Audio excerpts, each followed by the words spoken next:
Бүгін сіздермен сковородкада жабыспайтын омлет дайындайтын боламыз. Таңғы асқа жасағанға тез дайындалатын 2 минутта пісетін омлет.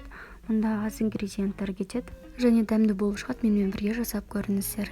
Ең бірінші бізге 2 жұмыртқа қажет. Оны пиалаға осылай салып алып араластырамыз. Сковородкаға жабыспас үшін не істеу қажет екенін видеоның соңында айтамын, сондықтан соңына дейін көріңіздер.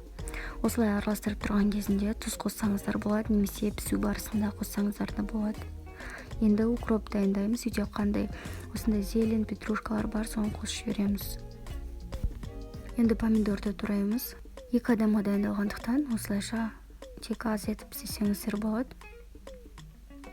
Помидорды бетіне қою үшін, әрлеу үшін қажет. Сыр және тағы басқа ингредиенттерді қолдансаңыз болады, өзіңіздің фантазияңызға қарай. Бірақ ол үшін асты міндетті түрде жай болу қажет. Газдың астын жай қойып қоясыздар. Помидор, петрушканың дәрісін, укроптарды турап болдық. Енді сковородканы дайындаймыз. Ол үшін сары май аламыз. Сары майды осылайша етіп жағып шығамыз.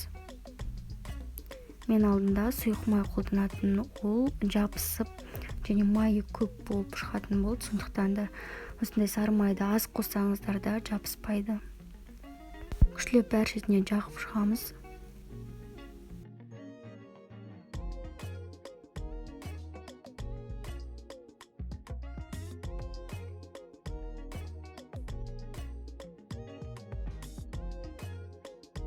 Жұмыртқаны құямыз.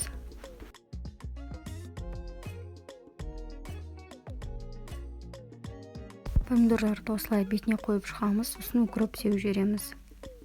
Астын жай қойып қоямыз, 1-2 минуттан кейін пісіп шығады.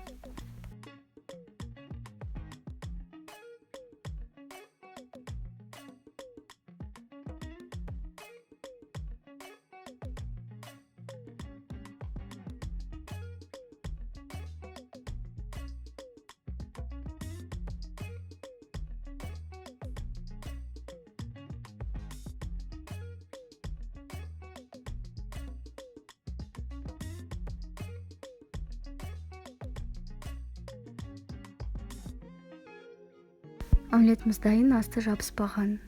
Осылайша істеп көріңіздер, таңғы асқа тез-ақ дайындап бересіздер. Каналдағы басқа да видеоларды көрсеңіз, өзіңізге қажетті сіз білмеген лайфхактарды, яғни осындай тонкостарды көретін боласыз. Каналға тіркелуді ұмытпаңыз.